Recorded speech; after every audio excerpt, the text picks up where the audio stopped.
கூட்டம் கூட்டமாக அதிமுகவிலே இணைந்து முக்கிய தலைவர்கள் மகிழ்ச்சியிலே எடப்பாடி பழனிசாமி.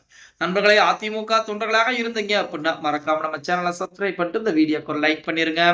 அனைத்து இந்திய அண்ணா திராவிட முன்னேற்ற கழகத்திலே நாளுக்கு நாள் அதிமுகவில் இருக்கக்கூடிய முக்கியமான தலைவர்கள் மாற்றுக் கட்சியில் இணைந்து கொண்டிருக்கக்கூடிய இந்த வேளையிலே நேற்று தினம் கூண்டோடு நிறைய நபர்கள் அதிமுகவிலே எடப்பாடி பழனிசாமி தலைமை ஏற்று அதிமுகவிலே இணைந்திருப்பது தற்போது அரசியல் வட்டாரத்திலே மிகப்பெரிய ஒரு பேசுபொருளாக பார்க்கப்பட்டுக் கொண்டு அதிமுக கரைந்து கொண்டிருக்கிறது. அதிமுக தீர்ந்து போன ஒரு சக்தியாக இருக்கிறது.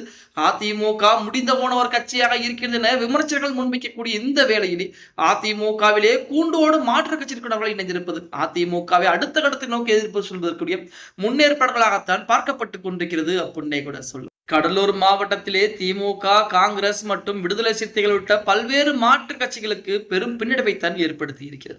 அக்கட்சிகளைச் சேர்ந்த 100க்கும் மேற்பட்ட முக்கிய நிர்வாகிகள் தொண்டர்கள் தங்களது தாய் கட்சியில் இணைந்து விலகி அனைத்து இந்திய அண்ணா திராவிட முன்னேற்ற கழகத்திலே அதிகாரப்பூர்வமாக தங்களை இணைத்துக் கொண்டிருக்காங்க. கடலூர் கிழக்கு மாவட்ட கழக செயலாளரும் முன்னாள் சட்டமன்ற உறுப்பினரும் KA பாண்டியன் முன்னெடுத்த இந்த சிறப்பு ஏற்பாட்டின்படி சென்னை பசுமை வெளிச்சாலையுடைய இல்லத்தில் அதிமுக பொதுச் செயலர் எடப்பாடி பழனிசாமி முன்னிலையிலே இந்த இனிப்பு விழா என்பது நடத்தப்பட்டது. கழகத்தில் புதிதாக இணைந்த அனைவருக்கும் பொதுச் எடப்பாடி பழனிசாமி அதிமுகவின் பாரம்பரியமிக்க இரட்டை இலை துண்டை அணிவித்து கட்சியின் கொள்கைகளை பின்பற்றி உழைக்க வேண்டும் என வாழ்த்தி இனிதே வரவேற்றிருக்கிறார். இந்த பிரம்மாண்டமான இணைப்பு விழாவில் கடலூர் மாவட்டத்தைச் சேர்ந்த முக்கிய அதிமுக நிர்வாகிகள் திரளாக பங்கேற்று சிறப்பிச்சிருக்காங்க.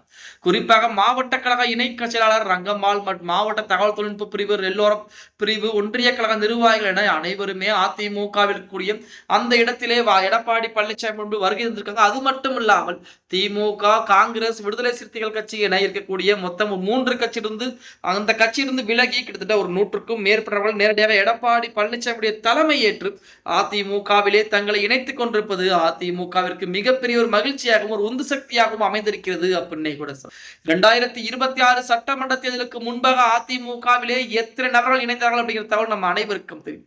ஏனென்றால் அதிமுக அவ்வளவு ஒரு இயக்கமாகவும் அதே போல அதிமுக மிகப்பெரிய ஒரு இயக்கமாகவும் இருந்தது. ஆனால் தற்சமயம் ஒரு சில நபர்களுடைய செயல்பாடுகளால் அதிமுக கொஞ்சம் பின்னோக்கி போகப்பட்டிருக்கிறது அப்படின்னே கூட சொல்லலாம். இந்த நிலைமை என்பது நிரந்தரமான நிலைமை என்பது கிடையாது.